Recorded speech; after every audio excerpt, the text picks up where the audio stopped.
Assalamualaikum warahmatullahi wabarakatuh. Kembali lagi di channel Radio Horor.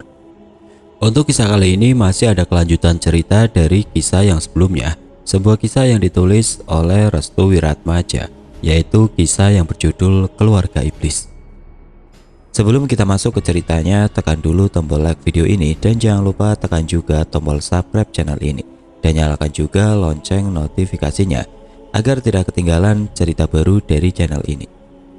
Dan bagi teman-teman yang ingin membaca langsung ceritanya, nanti silakan saja kunjungi linknya yang nanti akan saya sertakan di kolom deskripsi. Dan jangan lupa di follow juga akun penulis. Dan seperti apa untuk kelanjutan kisah ini? Langsung saja kita simak berikut ini.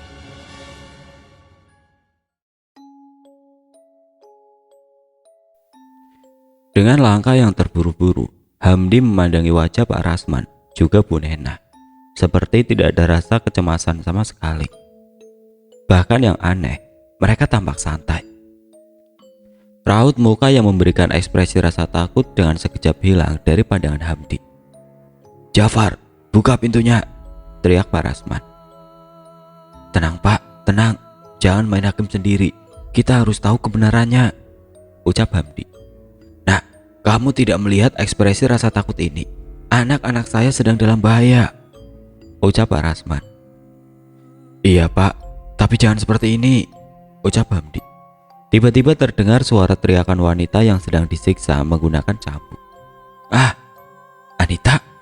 Tanpa banyak lama, Pak Rasman segera mendobrak pintu rumah Pak Jafar.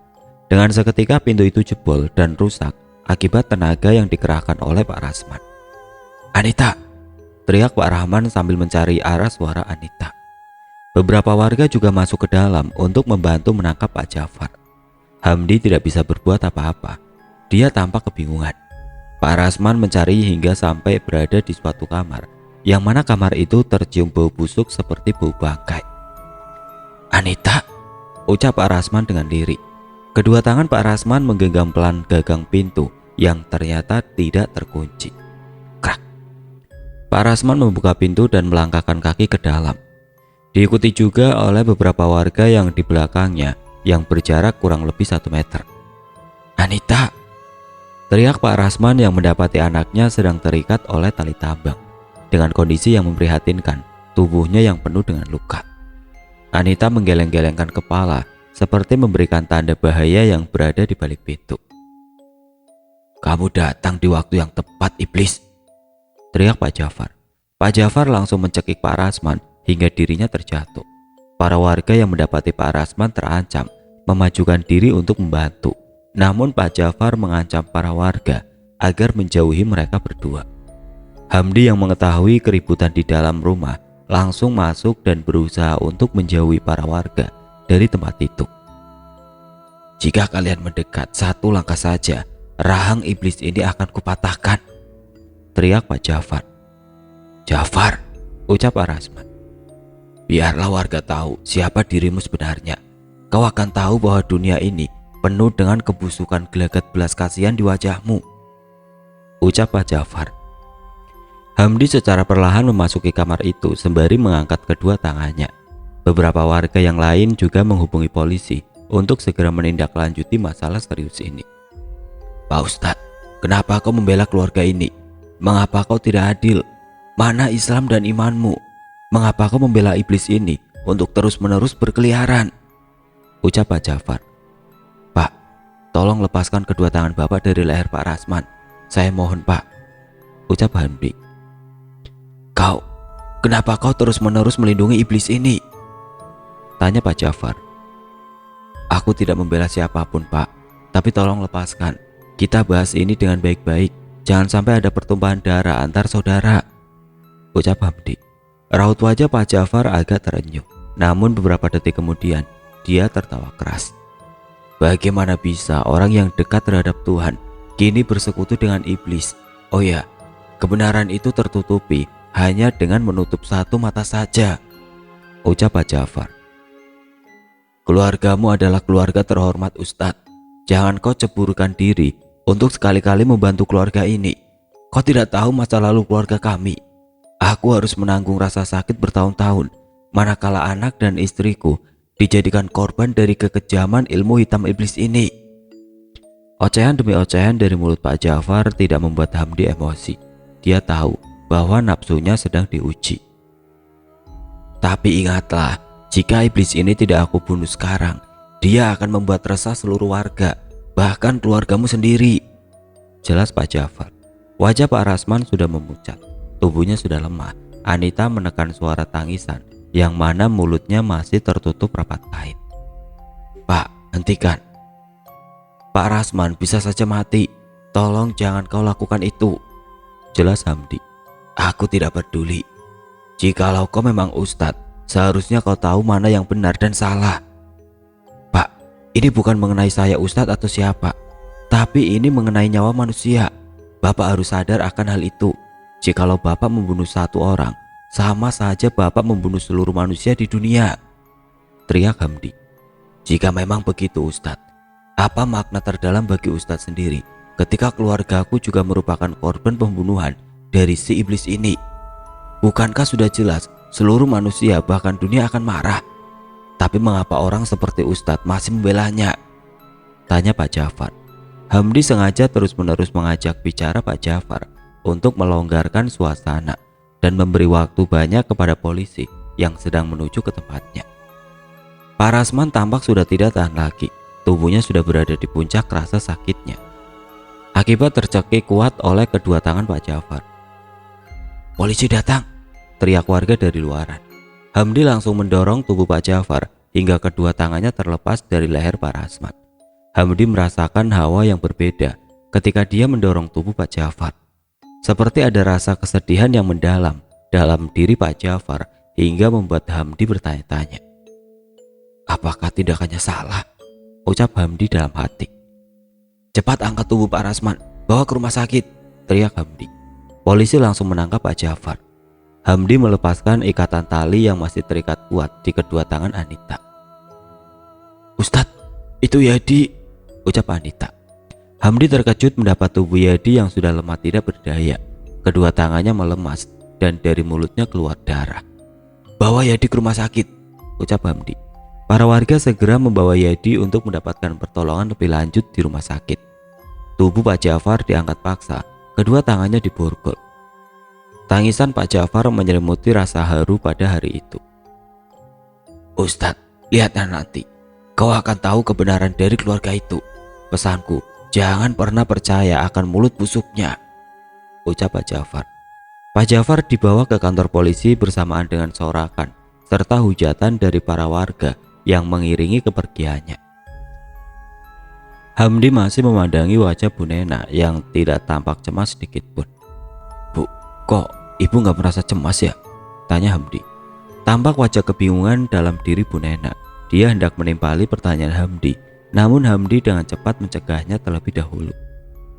Apakah pertanyaan Pak Jafar benar, Bu? Tanya Hamdi. Apa maksudmu? Siapa sebenarnya keluarga iblis itu? Tanya Hamdi. Siapa yang kau maksud keluarga iblis? Tanya Bu Nena.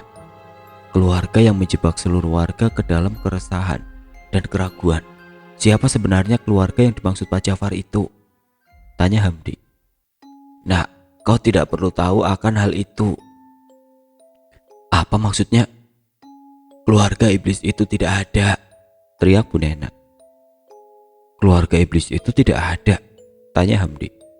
Benar, keluarga iblis itu hanya sebutan dan fitnahan serta boikotan para warga sini kepada keluarga kami.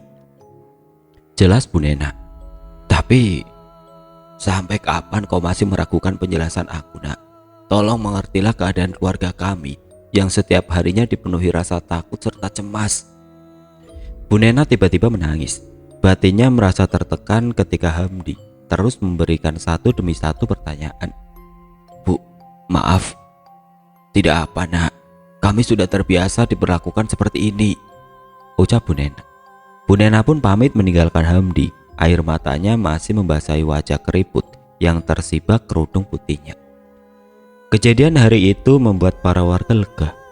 Pasalnya keresahan warga selama ini terpecahkan bahwa dalang dari teror bangkai tikus yang diletakkan di depan rumah warga adalah seorang Pak Jafar yang hendak menjatuhkan kehormatan keluarga Pak Rasman. Namun siapa sangka, ketika dari kejadian itu, orang tua Hamdi tampak was-was manakala mendapati anaknya menjatuhkan diri untuk melindungi keluarga Pak Rasman. "Nak, cukup. Kamu tidak usah melindungi keluarga itu lagi. Kita tidak tahu kebenaran dari masa lalu yang pernah membuat para warga di sini marah besar," jelas Hamdi. "Bu, jelaskan secara rinci mengenai Pak Rasman dan juga Bu Nena. Apa yang harus aku ketahui tentangnya?" "Sebenarnya ini agak rumit, tapi percayalah, orang tuamu ini bukan berarti tidak menyukai keluarga itu," ucap Pak Hamdi. Hamdi menyimak cerita masa lalu dari keluarga Pak Rasman. "Kau tahu siapa Anita sebenarnya?" tanya Ibu Hamdi. "Anak dari Pak Rasman kan?" "Bukan. Dia bukan anak hasil hubungan dari Pak Rasman dan Bu Nena," jelas Pak Hamdi. "Maksudnya?" "Anita adalah anak asuh," jawab Ibu Hamdi. "Hah?" Hamdi terkejut mendengar penjelasan itu. "Kok bisa?" tanya Hamdi. "Bu Nena kala itu belum mempunyai anak. Anak satu-satunya adalah Yadi seorang. Anita adalah anak asuh. Ketika awal kelahiran, Bu Nena sebelum melahirkan Yadi, Bu Nena melahirkan 3 ekor kucing hitam," jelas Bu Nena. "Melahirkan 3 kucing hitam?" "Benar, karena merasa itu adalah aib. Bu Nena membuang 3 kucing itu di sungai. Dari sinilah warga mengira bahwa Pak Rasman dan Bu Nena menganut ajaran ilmu hitam," jelas Ibu Hamdi. "Bukan hanya itu saja, ketika para warga berdatangan untuk dimintai pengobatan kepada keluarga Pak Rasman, beberapa darinya meninggal dunia. Salah satunya adalah anak serta istri dari Pak Jafar," jelas Bapak Hamdi. "Mengapa tidak ditindaklanjuti? Buktinya kurang kuat," jelas Ibu Hamdi. Keraguan Hamdi menambah meningkat manakala dia mendapati sebuah penjelasan rinci mengenai Anita. "Maka dari itu, cukuplah sudah untuk menceburkan diri ke dalam keluarga itu. Kita tidak perlu ikut campur," jelas Ibu Hamdi. Hamdi hanya bisa mengangguk pasrah dan tertunduk, seakan-akan menjadi sebuah fenomena langka dalam kehidupan nyata. Bu Nena disebut-sebut sebagai pembantu dari kematian para pasien yang mendatangi rumahnya.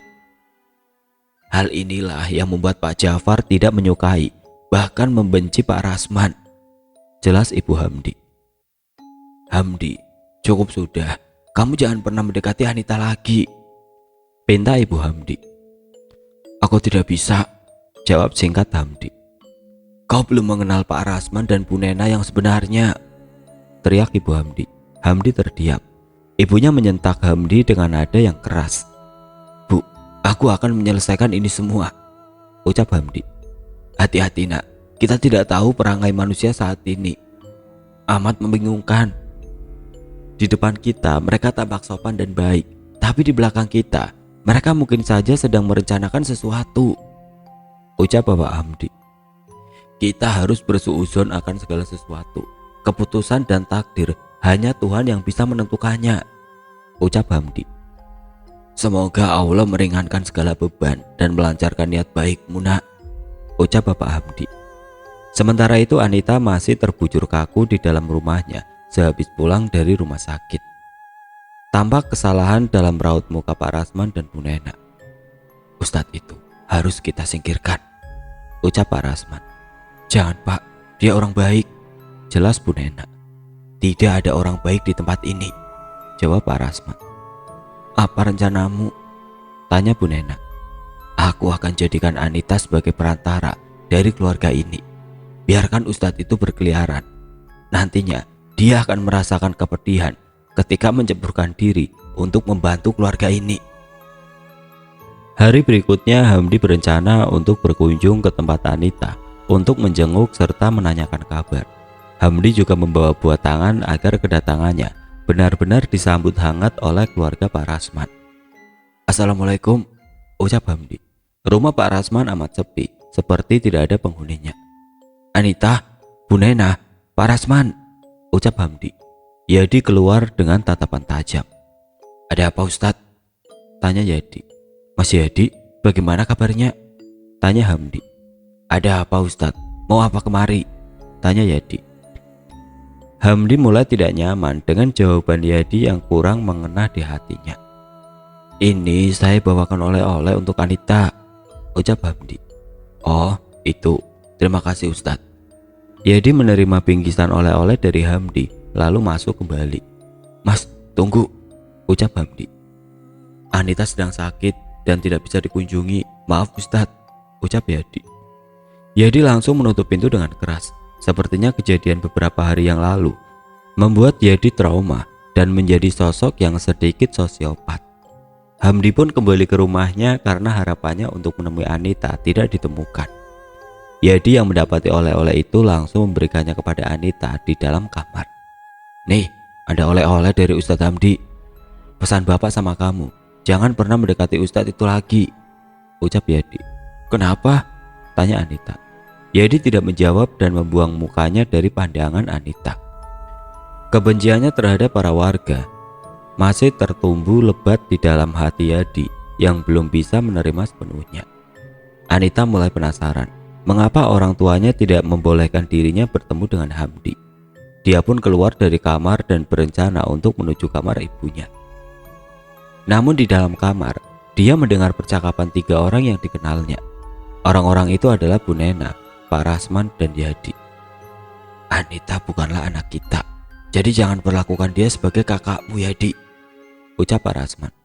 Aku tahu Pak, jawab Yadi. Namun kita bisa memanfaatkan Anita untuk membunuh keluarga Hamdi secara sembunyi-sembunyi, ucap Pak Rasman. Anita terkejut mendengar dialog itu. Dia baru menyadari bahwa sebenarnya dirinya hanyalah anak asuh. Dengan apa? Tanya Bu Nena. Itu mudah, kita cukup menyuruh para jin peliharaanku untuk menakut-nakuti keluarga mereka. Bagaimana? Usul Pak Rasman. Seperti yang kau lakukan kepada warga beberapa hari yang lalu, hingga membuat dirinya kesurupan, tanya Ibu Nena. Karena Pak Jafar sudah tidak ada, kemungkinan besar kita bisa bergerak dengan leluasa, ucap Pak Rasman.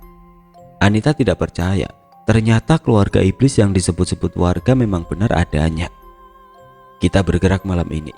Ingat, jangan sampai ada yang membocorkan rencana kita, ucap Pak Rasman. Anita pun melangkah mundur. Namun naas, tubuhnya terjatuh karena kondisi tubuhnya yang belum sehat sepenuhnya. Tentu saja hal ini membuat Pak Rasman, Bu Nena, dan Yadi keluar dari kamar dan mendapati Anita terduduk di lantai depan kamar. Kamu tadi nguping ya? Senyum Bu Nena. Ekspresi dingin mereka membuat Anita ketakutan hingga membuat tubuhnya gemeteran. Bu, ucap lirih Anita. Bu Nena mendekati Anita, namun Anita merangkak mundur. Matanya menggambarkan rasa takut. Jangan takut Anita, kamu tidak akan mati. Tenang saja, ucap Bu Nena. Bu, ucap Anita sambil meneteskan air matanya. Bu Nena pun mengelus rambut Anita. Kamu tahu mengapa kami melarang kamu sholat di masjid? Itu bukan karena warga yang membenci kamu, tapi karena kami takut jika nanti peliharaan Bapak akan menyerang balik kami, ucap Bu Nena. Maksudnya? Tanya Anita dengan patah-patah. Intinya, kami takut bahwa aliran hitam kami tercampur dengan aliran putih Ustadz itu. Karena itu, kami benar-benar melarang kamu untuk sholat, ucap Bu Nena. Kenapa keluarga ini membenci Ustadz Hamdi dan para warga? Tanya Anita. Bu Nena menengok ke belakang. Pak Rasman dan Yadi tersenyum lebar. Jawabannya adalah karena kami keluarga iblis, keluarga penuh dendam, kebencian, rasa ingin menguasai dan ego yang berlebihan. Itu adalah keluarga kami. Kamu mau jadi bagian dari keluarga kami? Tanya Bu Nena sambil memegangi mulut Anita. Anita menggeleng-gelengkan kepala. Kamu tidak mau, teriak Bu Nena. Anita menangis sambil terus menggeleng-gelengkan kepalanya. Kamu menolak, kamu ingin melawan ibumu ini, teriak Bu Nena. Aku bukan anakmu, ucap lirih Anita sambil meneteskan air mata.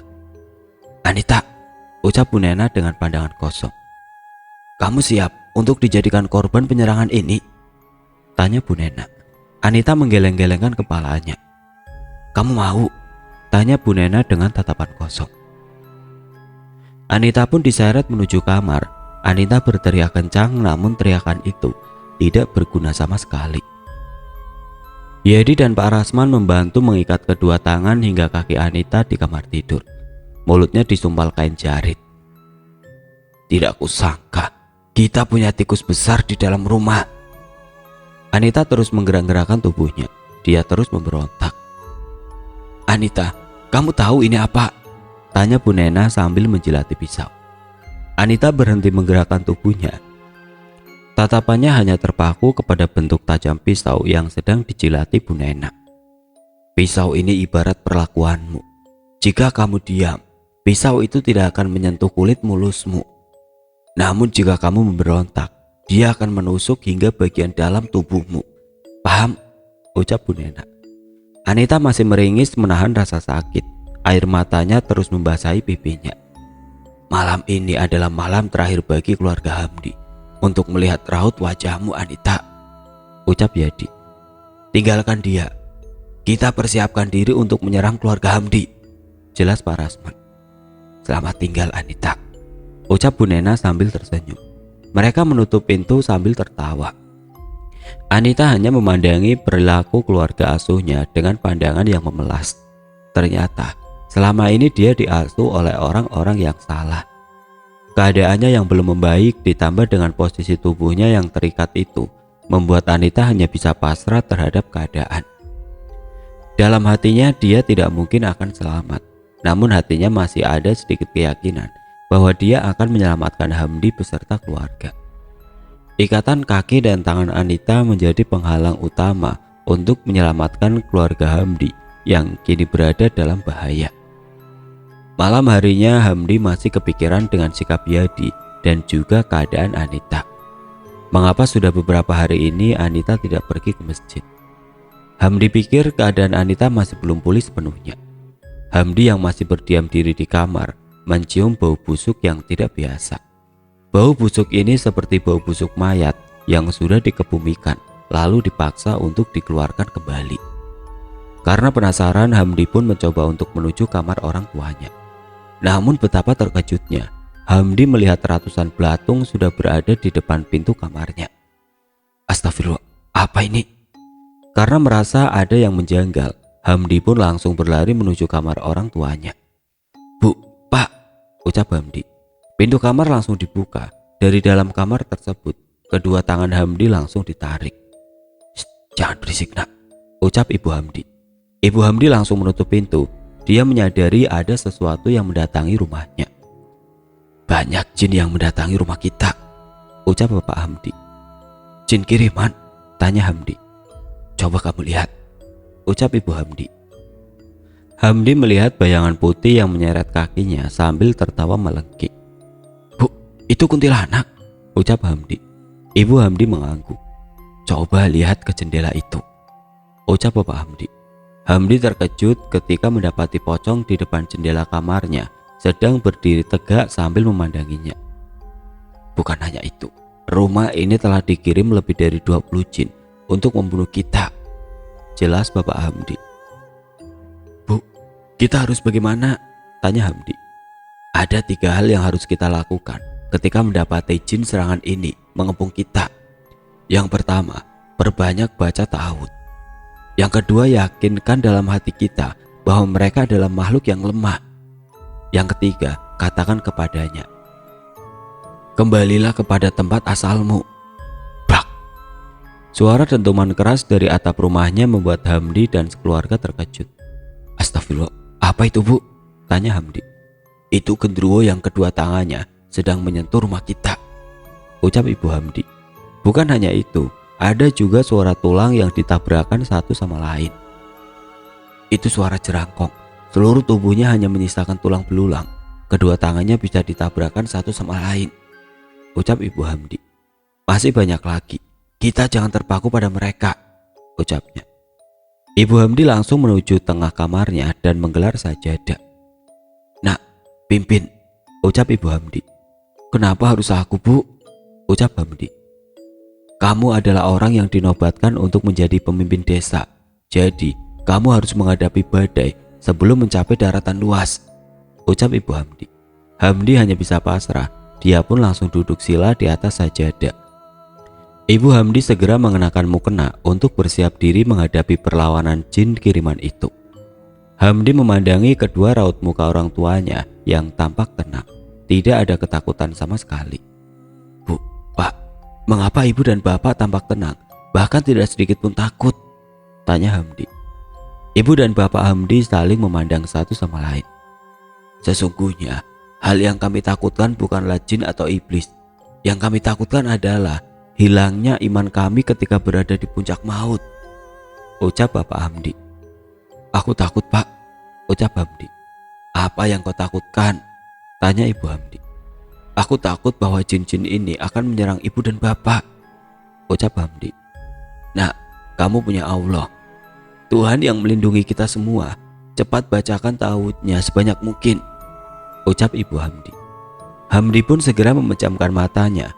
Kedua tangannya memilin-milin tasbih sambil melafalkan ta'awud.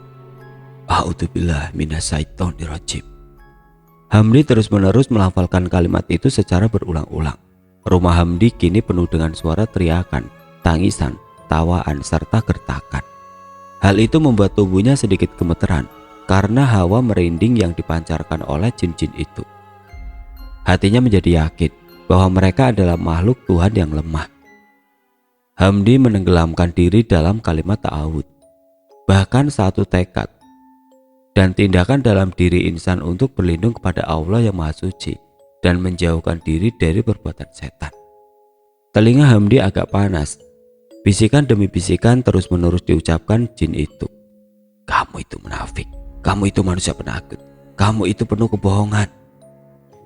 Di bagian belakang tubuh ibu Hamdi sedang diperangkul oleh kuntilanak. Sedangkan bapak Hamdi di depan wajahnya telah berdiri tegap pocong.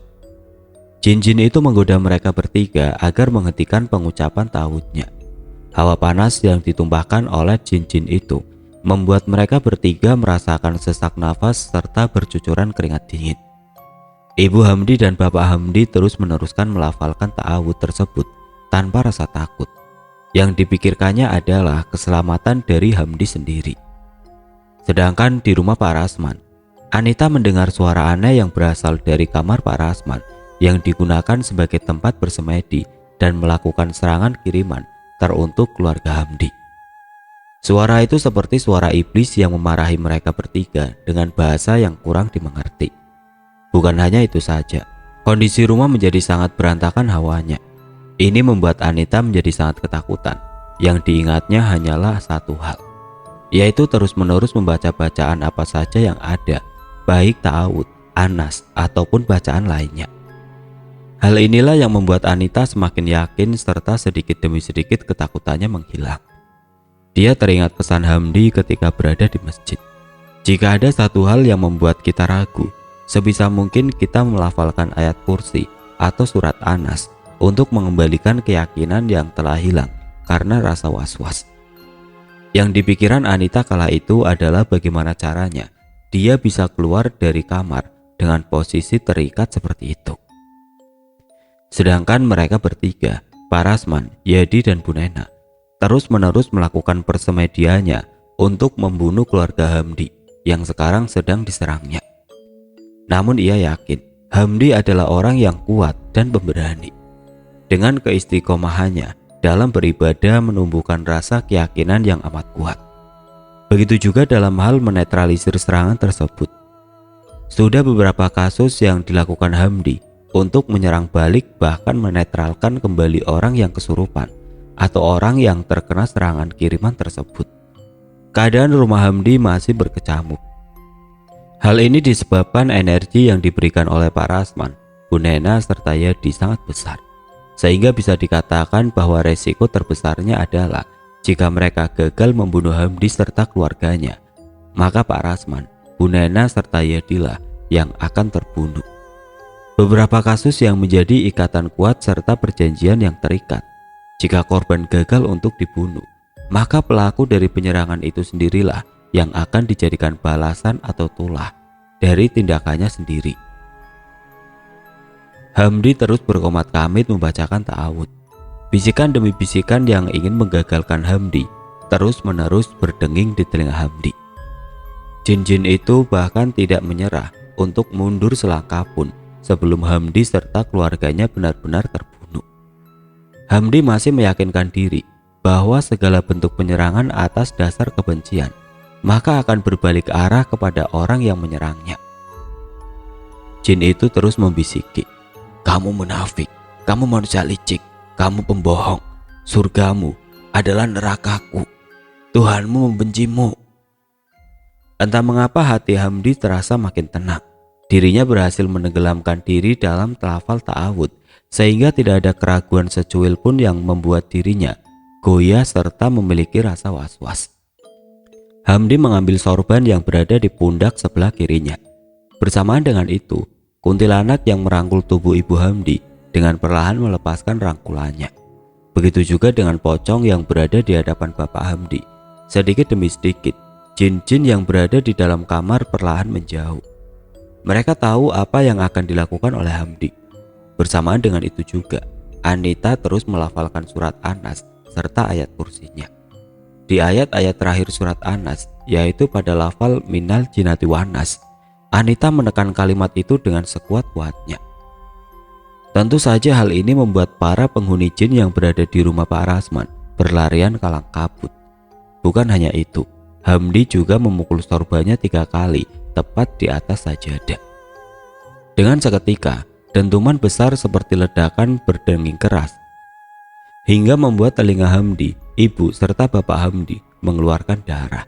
Alhasil bapak dan ibu Hamdi yang tidak kuat menahan rasa sakit di telinganya, tubuhnya menjadi goyah serta kehilangan keseimbangan. "Nak, Hamdi!" teriak ibu Hamdi.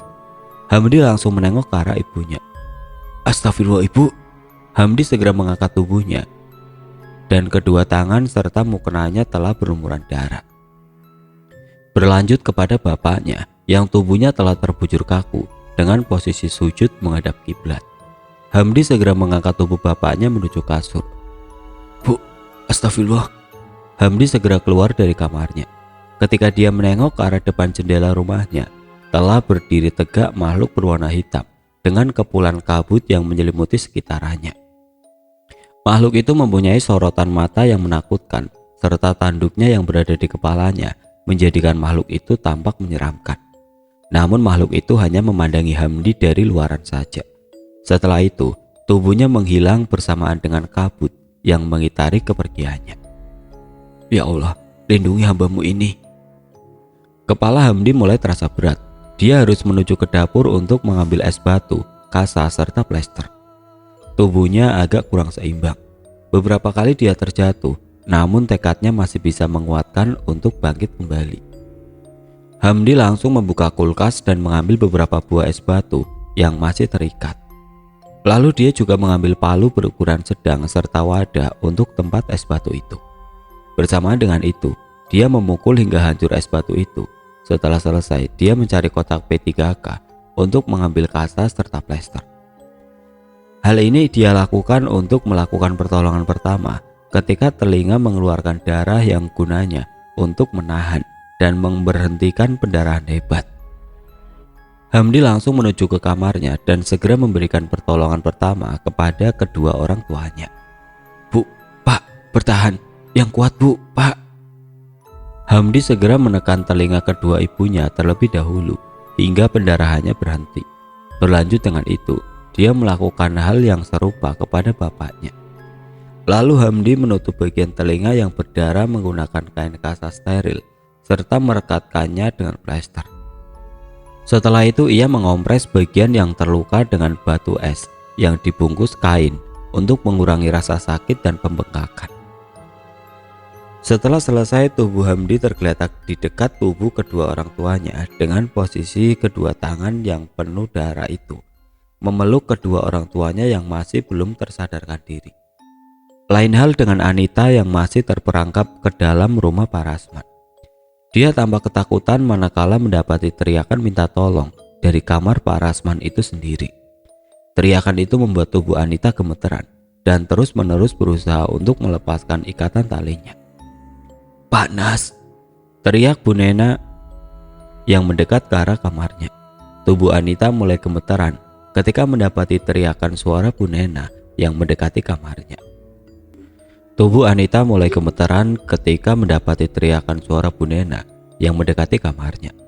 Tiba-tiba, pintu kamar Anita terbuka dan seseorang masuk ke dalam kamarnya sambil menutupi wajah dengan kedua tangannya, hingga menyisakan kedua matanya yang memerah.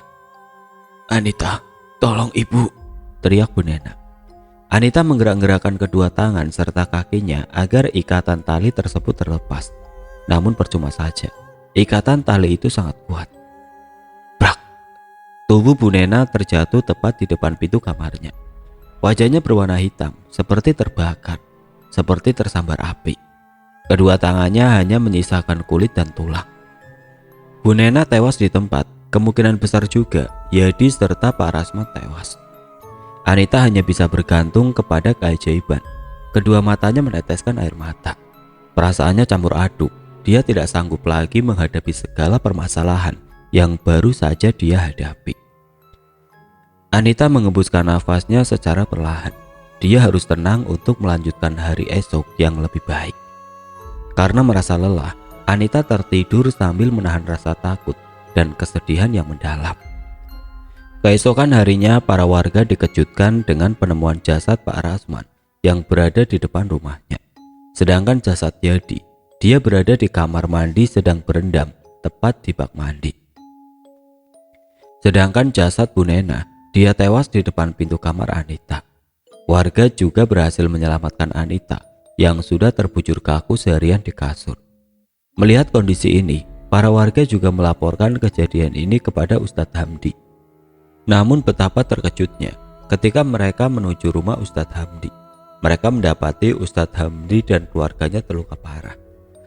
Dengan cepat para warga membawa ketiganya ke rumah sakit. Sedangkan jasad dari ketiganya, yaitu Bu Nena, Pak Rasman serta Yadi, tidak ada yang berani untuk memandikan, mengkafani, mensolati serta menguburnya. Maka mereka sepakat untuk menunggu keputusan Ustadz Hamdi setelah siuman. Sore harinya ketika keadaan Hamdi telah membaik dan siuman, dia pun meminta para warga untuk segera memandikan jasad ketiga orang itu. Tentu saja beberapa warga banyak yang menolak karena rasa benci dan kesalnya kepada keluarga itu. Namun atas pertimbangan mendalam dari Ustadz Hamdi, akhirnya ada juga beberapa warga lainnya yang mau memandikan ketiga jasad itu serta menghafani bahkan menyolatinya. Namun begitu ingin dikuburkan, ada sesuatu hal yang mengganjal. Kuburan itu dari tadi mengeluarkan air secara terus-menerus hingga kedalaman air mencapai lutut orang dewasa. Karena harus dikebumikan, akhirnya jenazah harus tetap dimasukkan ke dalam makam. Ustadz Hamdi yang melihat kejadian itu sembari meminta kepada warga untuk mendoakan Bu Nena, Pak Rasman serta Pak Yadi. Setelah selesai, para warga membubarkan diri dan menuju ke rumah masing-masing. Tepat menuju Isya, Hamdi menemui Anita yang sudah siuman sambil menyeret koper. "Mau kemana, Anita?" tanya Hamdi. "Aku ingin pulang kampung." "Kemana?" "Arah wetan." Hamdi tidak bisa menolak keputusannya. "Hati-hati, jangan lepaskan hijabmu." Anita sudah memberanikan diri untuk berhijab dan meyakinkan diri untuk istiqomah.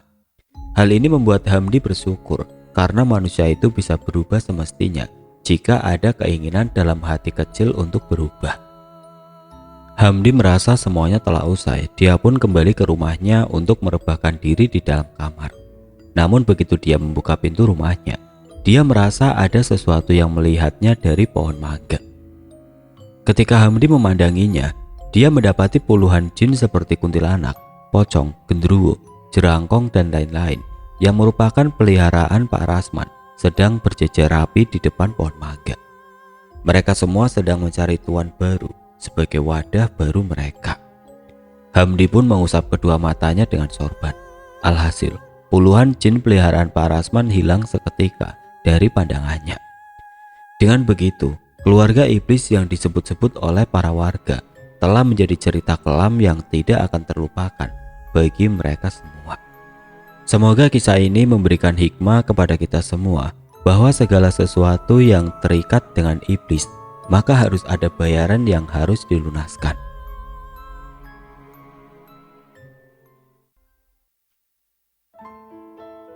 Oke teman-teman, sekian untuk cerita kali ini. Semoga apa yang sudah saya sampaikan dalam kisah ini dapat dijadikan pelajaran untuk kita semua. Dan bagi teman-teman yang baru bergabung, jangan lupa untuk like, comment, share, serta subscribe channel ini. Dan nantikan kisah-kisah horor berikutnya tetap di channel Radio Horor. Wassalamualaikum warahmatullahi wabarakatuh.